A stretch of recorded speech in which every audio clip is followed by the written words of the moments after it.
Yes, it's Tales from the Jails here with John G. Sutton. Do please, ladies and gentlemen, like and subscribe. And comments. Leave me some nice comments. Today I'm going to talk, I'm very much indebted to Larry the Goatherd, who sent me a very interesting article from the Daily Mail, and we're going to talk about that today. It concerns a particular obnoxious shithouse, whose name is Shithouse Denny De Silva. That's the name he's imprisoned under. A murdering, drug-dealing shithouse, age 32. He was previously held in the separation unit at HMP Frankland, and he objected to that. The reason that he ended up in a separation unit was because he was practicing a conversion technique used in the prison system known as convert or get hurt. In other words, you will change your religious beliefs to my religious beliefs, or I am going to injure you. That's a good reason for converting to religion, isn't it? I seem to remember that was practiced a little while ago. In fact, a few centuries ago, by the Catholic Church, yeah. And they had a thing called the Spanish Inquisition, yeah. And no one expects the Spanish Inquisition, as Monty Python once said. But this guy, this shithouse, we'll call him Shithouse De Silva, shall we? Yeah, he has been converting people, not by belief in the Prince of Peace, no, but by subjugation to the hounds of hell. And his particular religion is becoming quite predominant at the moment, although apparently there are only 4 million believers in Britain at the moment. A lot of them seem to have managed to get themselves into positions of authority, such as the Lord Mayor of Birmingham, the Lord Mayor of London, and you name it. Not in Manchester, though. Not in Manchester, where I come from. They've not done that yet. Certainly done it in Bradford. Certainly done it in Leeds. Where next? Coming to a city near you. Yeah. Convert or get hurt. So this drug-dealing, murdering maniac, shithouse, who has been forcibly converting other inmates to his particular form of religious belief, extreme radicalization, and was intimidating not only the inmates but the staff. Now, all those who watch this channel on a regular basis will understand, and those of you who read my books, that at the time that I was in the prison system, it was a violent place. But the violence was the staff, not the inmates. Yeah. It was administered by certain groups of prison officers who had appointed themselves as the enforcers, shall we say. And it worked, I must say. You know, people in the prison at Strangeways and at the Scrubs were quite terrified of being snatched by the heavy gang and whipped off to the block, because they knew what awaited there, like room 101, your worst fears. And at Strangeways, of course, we had the staff to do it. We had the school bully, the black dog, the Chinese money box, and all the rest that goes with it. And the majority of staff were very able and capable of actually dealing with situations. Unlike today, where we have the hostess brigade and a couple of backscuttlers in there, you know, female prison officers who one of whom actually had herself filmed getting shafted from behind, a backscuttler, you know. Anyway, so this shithouse De Silva, he found himself in the separation unit at HMP Franklin, and using legal aid, that's money provided by the British taxpayer to get him legal representation, actually took his case to court and demanded that he be returned onto normal location. Well, he's already out of normal location, isn't he? Because he's excluded from society. Because he's a murdering, drug-dealing shithouse. Pardon me for continuing to stress that. But anybody who behaves like that is, in my opinion, a complete shithouse. And should be treated accordingly. But no, that's not what we did. They provided him with a lawyer that took the case to court, pleaded that it was an offence against his human rights, and, believe it or not, he was allowed to take his appeal and get himself relocated on normal location where he can get back to intimidating the staff and practicing his convert or get hurt religious radicalization. People are asking, and Larry the Goatherd sent it to me, so I assume that he wants me to address this. And thank you, Larry, for doing that, because I hadn't seen the article. But basically, the right way to deal with this is to just take a deep breath, and realise that unless you fight fire with fire, it's out of control, and the staff will be terrified. I can remember at Wormwood Scrubs there was a group that formed themselves into a little clique. You know, they were West Indians who used to refer to the staff as Bamba Clots, whatever that means. Yeah, I still don't know what it means. I think it's some kind of insult, but it doesn't matter. But anyway, they were trying to get themselves to be a little bit tough, but couple of trips into the strip cell and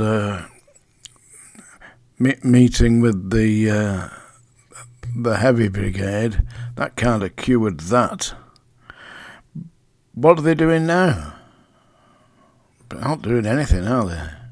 Because they can't do it. It's no good sending a hostess to deal with the radicalised shithouses like De Silva, is it? You've got to send a team in that can actually deal with it. And don't take any nonsense. But they're taking nonsense. And it is nonsense to actually allow this man legal aid. Listen, I got charged with, assault occasioning actual bodily harm. 3 big men attacked me. And I battered the bloody 3 of them. And the police said, oh, you used too much force. What is too much force? Against 3 big men. What do you do? I mean, it was like a scene from a Jackie Chan movie. You see, the thing is, when they get big bullies, they think they can bully anybody. And they obviously thought they could bully me. Didn't work, though. But I ended up in court. No legal aid. It cost me, in today's terms, in excess of £20,000 to defend myself. I didn't even dare tell my wife how much money I had to pay for the legal representation. You can read about that in my book. In the first book, the first one, Book 1. There's 3 books, by the way. So anyway, that's it for today. The radicalisation of inmates in the convert or get hurt nonsense. And anybody who allows that to take place in the prison, there's something seriously wrong with the system that allows that. Got to be something done about it. Bring back the big boys. It's that time of day, folks. It's the Song Dinger. And I sang a song yesterday that was again requested by Larry, who's quite an active little subscriber here. And I do recommend you subscribe, like, comment, give me the comments, you know. So I thought I'd do another Leonard Cohen song. And of course, Leonard Cohen was a Jewish lad, so I'm going to wear my hat like Leonard Cohen did. And I'm going to sing a song that was recorded and released by Leonard Cohen in 1992, I believe it was. That's your last warning. This is The Future by Leonard Cohen. Obviously, he could foresee the coming of Donald Trump, because this is exactly where Donald Trump is taking America. This is the future. Stand by for action. I'm telling you, it won't be long before Donald Trump invokes the Insurrection Act and has military boots on the streets of New York. Are you ready? Give me back my broken night, my mirrored room, my secret life. It's lonely here, there's no one left to torture. Give me absolute control over every living soul, and lie beside me, baby, that's an order. Give me crack and anal sex, take the only tree that's left and stuff it up the hole in your culture. Give me back the Berlin Wall, give me Stalin and St. Paul. I've seen the future, brother, it is murder. Things are gonna slide in all directions, won't be nothing you can measure anymore. The blizzard of the world has crossed the threshold, and it's overturned the order of the soul. When they said repent, I wonder what they meant. When they said repent, I wonder what they meant. You don't know me from the wind, you never will, you never did. I'm the little Jew who wrote the Bible. I've seen the nations rise and fall. I've heard their stories, heard them all.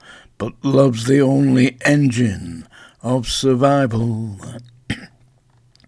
Your servant here has been told to say it clear, to say it cold. It's over, it ain't going any further. And now the wheels of heaven stop. You feel the devil's riding crop. Get ready for the future. It is murder. Things are gonna slide in all directions, won't be nothing you can measure anymore. The blizzard of the world has crossed the threshold, and it's overturned the order of the soul. When they said, repent, repent, I wondered what they meant. There'll be the breaking of the ancient Western code. Your private life will suddenly explode. There'll be phantoms, there'll be fires on the road, and a white man dancing. You'll see your woman hanging upside down, her features covered by her fallen gown, and all the lousy little poets coming round trying to sound like Charlie Manson. Yeah, the white man's dancing. Give me back the Berlin Wall, give me Stalin and St. Paul, give me Christ or give me Hiroshima. Destroy another fetus now. We don't like children anyhow. I've seen the future, baby. It is murder. Things are gonna slide in all directions, won't be nothing you can measure anymore. The blizzard of the world has crossed the threshold, and it's overturned the order of the soul. When they said, repent, repent, I wonder what they meant. There you go, the future. And we keep allowing Donald Trump to export anybody he wants to concentration camps, then, believe me, I have seen the future, and it's murder. Tales from the Jails.